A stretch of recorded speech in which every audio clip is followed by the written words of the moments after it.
য'ত 80% and above schedule caste বা schedule tribe মানুহ আছে সেই গাঁওবিলাককো আমি micro tribal belt and block কৰিব খুজিছো গোপীনাথ বৰদলৈ বিষ্ণুৰাম মেধিৰ দিনত চেপ্টাৰ 10 আহিছিলে to give protection to the tribal belt and block অসমৰ বাবে ঐতিহাসিক মুহূৰ্ত য'ত আমি আসাম ল্যান্ড ৰেভিনিউ ৰেগুলেশন 1886 আমি চেপ্টাৰ 12 এটা ইনকৰ্পোৰেট কৰিছো দৰিদ্ৰ আৰু মধ্যবিত্ত মানুহে প্ৰিমিয়াম দিব পৰাকৈ গুৱাহাটীৰ মাটিৰ দামখিনি ধাৰ্য কৰে গুৱাহাটীত আমি আবলটন কৰা মাটি বা নগৰ অঞ্চলত আমি আবলটন কৰা মাটি প্ৰিমিয়াম হাই হোৱা কাৰণে মানুহে লব পৰা নাছিল আপোনালোকে জানে যে যেটো আমাৰ Assam land revenue regulation act 1886 যেটো আমাৰ যিখন আইনৰ দ্বাৰা অসমৰ গোটেই ভূমি ব্যৱস্থা পৰিচালিত হয় এই আইনখনৰ নাম হৈছে Assam land and revenue regulation 1886 এইখন হল আমাৰ মূল ভূমি আইন এই আইনখনত গোপীনাথ বৰদলৈ বিষ্ণুৰাম মেধিৰ সময়ত চেপ্টাৰ 10 আহিছিল আৰু চেপ্টাৰ 10ত tribal belt and block create কৰা হৈছিল আজি এটা অসমৰ বাবে ঐতিহাসিক মুহূৰ্ত য'ত আমি আসাম ল্যান্ড ৰেভিনিউ ৰেগুলেশ্যন 1886 আমি চেপ্টাৰ 12 এটা ইনকৰ্পোৰেট কৰিছো মই আকৌ কৈছো গোপীনাথ বৰদলৈ বিষ্ণুৰাম মেধিৰ দিনত চেপ্টাৰ 10 আহিছিলে to give protection to the tribal belt and block আজি আমি আগুৱাই গৈ এতিয়া আমি ইয়াত চেপ্টাৰ 12 ইনকৰ্পোৰেট কৰিলো চেপ্টাৰ 12 টু কি হ'ব to create heritage block surrounding a iconic structure এটা আইকনিক ষ্ট্ৰাকচাৰক আমাৰ অসমৰ সংস্কৃতি অসমৰ ইতিহাসৰ লগত জড়িত যি আমাৰ সাংস্কৃতিক ঐতিহ্য আছে সেই ঐতিহ্যক সামৰি আমি Chapter 12 anilu aru we created a heritage block today. Heritage blockot ki hobo je it will be iyak eta iconic structure adharot nirman kora hobo je Bordua eta iconic structure Borpeta eta iconic structure Majulir Khotrohomo eta iconic structure Jodi আৰু কোনোবা iconic ষ্ট্ৰাকচাৰৰ পৰামৰ্শ আহে তাকো আমি লব পাৰিম ই 250 বছৰৰ পুৰণা হ'ব লাগিব চৰাইদেউ মৈদাম আইকনিক ষ্ট্ৰাকচাৰ গতিকে ইট ক্যান বি ৰিলিজিয়াস ই ধৰ্মীয় হ'ব পাৰে ই সাংস্কৃতিকো হ'ব পাৰে বা ঐতিহাসিকো হ'ব পাৰে ইয়াক আমি এটা আইকনিক ষ্ট্ৰাকচাৰ বুলি ধৰিলম আৰু এই আইকনিক ষ্ট্ৰাকচাৰটোৰ 5 কিলোমিটাৰ এৰিয়া আমি প্ৰটেক্ট কৰিম বৰদুৱা সত্ৰৰ 5 কিলোমিটাৰ বৰপেটাৰ 5 কিলোমিটাৰ আজিৰ আইনখনত আমি সত্ৰ বা কাৰো নাম দিয়া নাই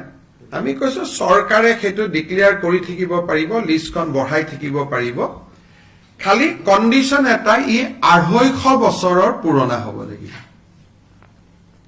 এতিয়া 250 বছৰৰ পুৰণা অসমত জিমান মন্দিৰ মঠ ঐতিহাসিক স্থান আছে সকলো বিলাকক আমি এই প্ৰটেক্টেড এৰিয়াৰ মাজত আনিব পাৰিম প্ৰটেক্টেড এৰিয়াত কি হ'ব ইয়াত অকল সেই মানুহে মাটি কিনা বেচা কৰিব পাৰিব যি তিনিটা প্ৰজন্ম সেই এৰিয়াটোত বাস কৰিছে বিধানসভাত আইন পাছ হোৱাৰ আগত তাত তিনিটা প্ৰজন্ম সেই মাটিত ভোগ দখল কৰি থাকিব লাগিব আৰু তেওঁলোকেহে সেই অঞ্চলত মাটি কিনা বেচা কৰিব পাৰিব। অৰ্থাৎ বটদ্ৰৱা সত্ৰৰ 5 কিলোমিটাৰৰ ভিতৰত বটদ্ৰৱা সত্ৰত 3টা প্ৰজন্ম যি নিৰন্তৰ বাস কৰি আছে, সেই 3টা প্ৰজন্মৰ মানুহে মাটি কিনা বেচা কৰিব পাৰিব। বৰপেটা সত্ৰখনক যদি আমি চেণ্টাৰত লৈ লওঁ, বৰপেটা সত্ৰৰ 5 কিলোমিটাৰ যি এৰিয়া হ'ব, সেই এৰিয়াৰ মাটি অকল সেই অঞ্চলত 3টা প্ৰজন্ম বাস কৰি থকা মানুহে সেই মাটি কিনা বেচা কৰিব পাৰিব। মোৰ অসমত 3টা প্ৰজন্ম হলে নহব, সেই নিৰ্দিষ্ট হেৰিটেজ ষ্ট্ৰাকচাৰটোৰ 5 কিলোমিটাৰৰ আশে পাশে মোৰ 3টা প্ৰজন্ম হ'ব লাগিব। অৱশ্যে যোনে ইতিমধ্যে মাটি কিনি লৈছে তেওঁলোকক উচ্ছেদ কৰাৰ কথা নুঠে, কিন্তু কাবাৰ যদি মাটি ৰেজিষ্ট্ৰেশ্যন হোৱা নাই, একচনীয়া পট্টা হৈ আছে বা কিবা হৈ আছে, আইনৰ গণ্ডিৰ ভিতৰত আহি যাব। যদি অলৰেডি ৰেজিষ্ট্ৰেশ্যন হৈ গ'ল, ক্লিয়াৰ পজিশ্যন হৈ গ'ল, তেতিয়া বেলেগ কথা। এই আইনখনত বৰ্তমান আমি কিন্তু মাজুলীৰ ক্ষেত্ৰত এটা এক্সেপশ্যন আছে। বৰপেটা সত্ৰৰ 5 কিলোমিটাৰ, কিন্তু মাজুলী গোটেই জিলাখনকে আমি এইটো এৰিয়াত আনিছো। কাৰণ আমি ভাবো যে দলং দুখন নিৰ্মাণ হোৱাৰ পিছত মাজুলীত বহুত ব্যৱসায়িক উদ্যোগিক প্ৰতিষ্ঠান আদি গৈ মাজুলীৰ আধ্যাত্মিক ঐতিহ্যটো বিনষ্ট কৰি দিব পাৰে। সেইকাৰণে মাজুলীৰ মাটি এতিয়াৰ পৰা মাজুলীত 3টা প্ৰজন্মই যি বাস কৰিছিল তেওঁলোকেহে কিনা বেচা কৰিব পাৰিব। মাজুলীৰ ক্ষেত্ৰত সেই এক্সেপশ্যনটো অনা হৈছে, বাকীৰ ক্ষেত্ৰত 5 কিলোমিটাৰ, কিন্তু মাজুলীৰ ক্ষেত্ৰত পুৰা জিলাখন। ইয়াত যদি কোনোবাই, এতিয়া আমি কামাখ্যাৰ কথাটো অনা নাই, কিন্তু কালি যদি কোনোবাই কৈ দিয়ে কামাখ্যাকো ডিক্লেয়াৰ কৰক, কৰিব পাৰে। কিন্তু প্ৰথম পৰ্যায়ত আমি বৰপেটা, বটদ্ৰৱা আৰু মাজুলীক লৈ আমি আগবাঢ়িব খুজিছো। আৰু মই ভাবো যে এই আইনখন যদি বহুত দিন আগতে পাছ হলহেঁতেন, আজি বটদ্ৰৱা বা বৰপেটাৰ পৰিৱেশটো সম্পূৰ্ণ এটা বেলেগ হৈ থাকিলহেঁতেন। আৰু ই এটা অসমৰ জাতীয় জীৱনৰ এটা ঐতিহাসিক মুহূৰ্ত। আৰু আমি এনে এখন আইন বিধানসভাত আনিম আপোনালোকক জনাবলৈ পাই মই নিজেও গৌৰৱ অনুভৱ কৰিছো। আজিৰ কেবিনেটে আৰু এটা মানুহৰ জীৱনৰ লগত জড়িত খুব ইম্পৰ্টেণ্ট সিদ্ধান্ত লৈছে যে আমাৰ ট্ৰাইবেল বেল্ট এণ্ড ব্লকৰ বাহিৰতো শিডিউল ট্ৰাইব আৰু শিডিউল কাষ্ট মানুহ গাঁও পাতি বাস কৰে। আৰু য'ত